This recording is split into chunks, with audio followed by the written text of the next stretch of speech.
anak perempuan kerjaannya main, terus jalan-jalan, mau dapat apa gitu. Sedangkan orang tua mungkin buat aku pekerjaan itu setelah lulus adalah bekerja di kantor gitu kan.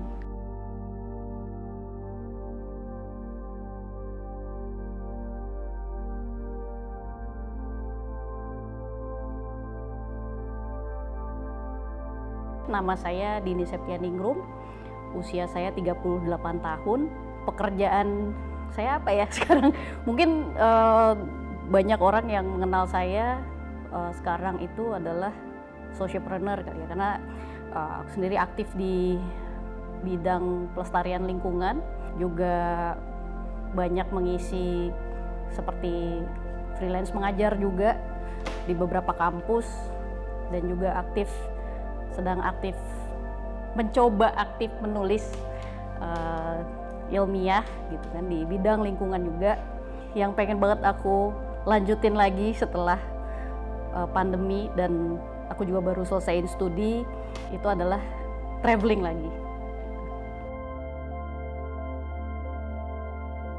Kesukaanku terhadap jalan-jalan dan terutama fotografi itu sebenarnya yang awalnya membuat aku ke dunia lingkungan gitu. Jadi dulu pengen ceritanya nih singkatnya, pengen dulu minta ke orang tua, minta les fotografi di Darwis Triadi dulu. Wah itu kalau boleh dicari sekitar tahun 2005 atau 2006 kalau nggak salah, itu mahal sekali gitu. Sampai akhirnya bertahun-tahun kemudian karena belum, orang tua nggak bisa, itu mahal, kamu utamakan sekolah dulu. Apalagi aku punya 3 adik yang harus bersekolah juga gitu kan, artinya di luar biaya sekolah akan menjadi sulit. Aku di satu titik itu nemu kelas pagi, itu kelas fotografi gratis Antoni Ismail Pak E gitu kan, buat yang pernah dengar di Jakarta waktu itu di Cipete. Dan aku rumah di Bekasi. Salah satu tantangan lagi tuh harus bangun pagi karena kelasnya mulai jam 6. Itu aku harus bangun habis subuh, jalan, tuh naik motor. Itu aku ke Cipete untuk bisa belajar fotografi. Yang ternyata di sana aku nggak cuma belajar fotografi, dan itu menjadi titik buat aku di mana aku bisa melihat dunia yang lain selain dunia aku sendiri pada saat itu. Gitu. Dan di situ aku ketemu dengan banyak orang yang awal mulanya membawa aku ke sebuah komunitas yang berlatar belakang itu pendidikan.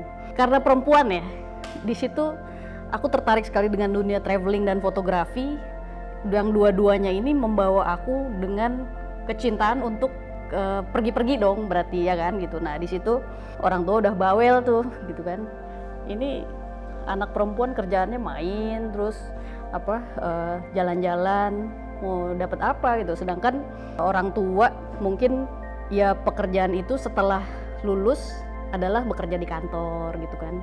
Aku melihat aku berkeliling sampai hampir 30 provinsi di seluruh Indonesia.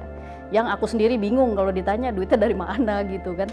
Maksudnya ngeteng-ngeteng di jalan, naik kereta lokal, naik bis.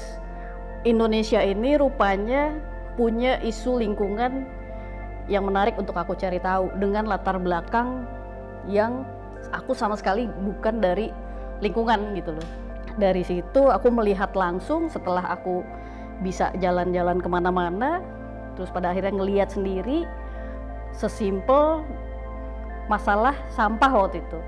Jadi pada saat jalan-jalan nih, contohnya misalnya ya ke satu daerah gitu, ke satu pantai, ada sedikit yang menggelitik. Kalau dulu kan belum ada sosial media nih, jadi aku melihat dari dulu sebetulnya orang-orang tuh nggak suka kalau misalnya lagi foto atau lagi selfie, walaupun belum ada sosial media gitu kan. Kita nih nggak seneng kalau lagi foto terus tapi ada sampah-sampahnya di sekitar kita gitu loh. Akhirnya ada 2 kemungkinan, antara kita minggir ya kan, atau kita cuma singkirin sampahnya sedikit tapi jangan kelihatan. Tapi setelah foto sudah gitu, sekali 2 kali gitu. Bahkan mungkin ya teman-teman yang aku ketemu di perjalanan ada beberapa yang melakukan itu. Bahkan aku pun pernah melakukan hal itu. Kok kayak jadi ingin menampilkan keindahan aja ya gitu. Dari situ sih itu sudah mulai agak bikin gelisah juga. Akhirnya dari situ ngulik-ngulik terus sampai akhirnya pada tahun mungkin ini saya fast forward sekitar tahun 2013, sisi lain butuh kebutuhan traveling tinggi, jadi aku pun kerja juga. Jadi dulu aku kerja di agensi itu cukup lama, 8 tahun, yang memang bisa memberikan flexibility di waktu gitu, bahkan di sebelum COVID. Nah dari situ di tengah-tengah kerja sekitar tahun 2013an aku ketemu Nadine gitu, sampai akhirnya aku ketemu dia. Disitulah untuk pertama kalinya aku ngungkapin kegelisahan yang aku rasain perjalanan keliling Indonesia, dan ternyata dia punya kegelisahan yang sama gitu loh. Nah dari situ apakah Sea Soldier langsung lahir, bahkan belum tahu mau namain itu Sea Soldier, kita nggak mikirin apa-apa. Itu dari situ ngobrol-ngobrol sampai berbulan-bulan berikutnya aku akhirnya bilang ke Nadine, lu pengen gak sih bikin sesuatu gitu. Dia bilangnya waktu itu kalau nggak salah ya, yang aku inget, gua tuh pengen tapi gua nggak tahu gimana.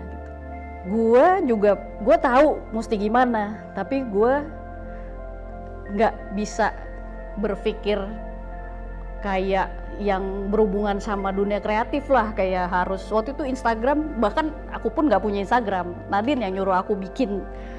Kita tuh kayak ada di titik daripada cuman ngomongin berdua terus nggak ada hasilnya apa-apa, dan pada akhirnya aku mengiyakan, ayo kita bikin sesuatu. Toh akunya juga memang sudah niat pengen berbicara di depan banyak orang tapi nggak tahu caranya, nggak punya sosial media juga. Sampai akhirnya dia kasih masukan, ya udah akhirnya ada di titik akhirnya kita bikin bareng Sea Soldier.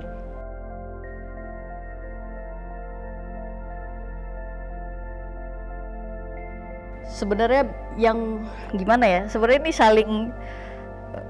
ini sangat terjadi di Indonesia, di mana apalagi di awal-awal aku bikin Sea Soldier, kekhawatiran aku yang dulu, yang aku pikir aku akan diremehin orang, aku akan dibilang aku nebeng Nadine segala macam, itu terjadi semua, gak ada yang enggak. Dan dulu aku sangat kaget sampai aku sebenarnya nggak siap ada di posisi itu gitu. Dan cuma aku ngelihat Nadine karena mungkin dia udah dia emang public figure dan dia udah biasa dicaci maki sana sini, apalagi dulu dia pernah punya kasus kan, maksudnya kasus ya dia pernah slip tongue lah, terus dia se-Indonesia Raya akhirnya mencaci maki dia.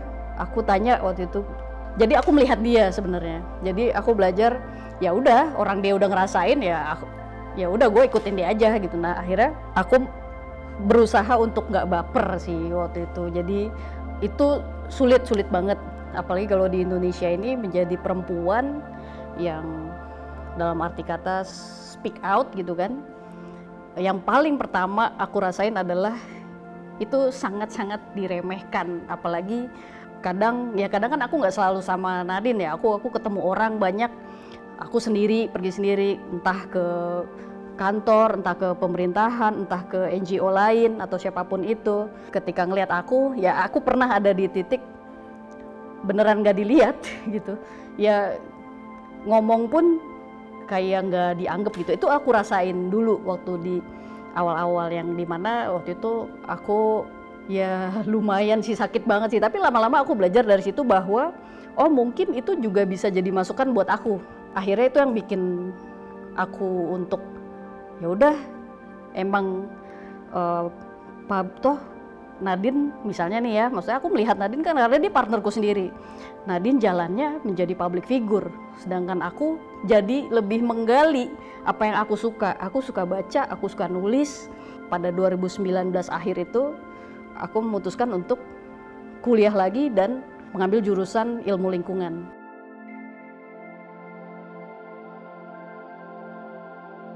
Ada beberapa hal, cuman yang relate banget sama aku mungkin perempuan itu dianggap tidak bisa memimpin gitu. Sedangkan posisiku sekarang aku memimpin banyak sekali orang gitu kan, dan tersebar di 15 kota gitu. Aku nggak tahu, mungkin udah di tim itu ratusan bahkan ribuan orang, bahkan puluhan ribu volunteer yang sudah bergabung di Sea Soldier, dan di dalamnya banyak banget laki-laki. Awal ada beberapa yang memang melihatnya sebuah keanehan, ada karena memang ada yang menyampaikan ke aku gitu. Aku pernah ada di posisi juga, aduh nggak enak nih pimpin cewek-cewek gitu kan, karena mungkin ya aku juga dulu kan berproses belajar gitu, sampai pada akhirnya ya udah ini emang harus aku jalanin, toh memang orang akan berpikiran seperti itu gitu kan. Jadinya yang aku bisa lakukan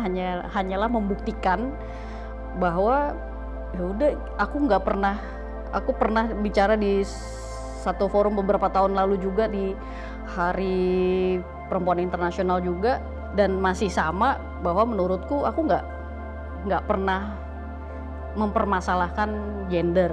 Yang bisa aku lakukan ketika ada orang bilang gimana pun juga pemimpin itu harus laki-laki, aku bisa mematahkan itu gitu, karena belum tentu sih.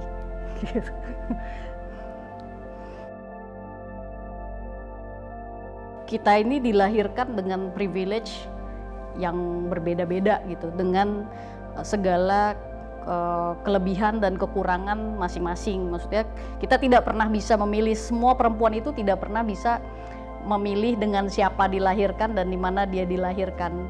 Setiap kesempatan yang ada, semua perempuan itu pasti bisa memikirkan sesuatu, pergunakan waktu dengan sebaik-baiknya.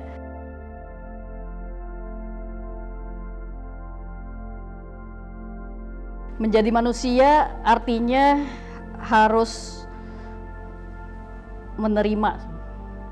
Awalnya karena semuanya harus diawali dengan acceptance. Ketika aware dan menerima, akhirnya kita bisa ngelihat apa yang kita bisa lakukan gitu. Dari situ bisa melihat lebih banyak potensi, kesempatan, dan pada akhirnya bisa memutuskan banyak hal gitu di dalam hidup gitu.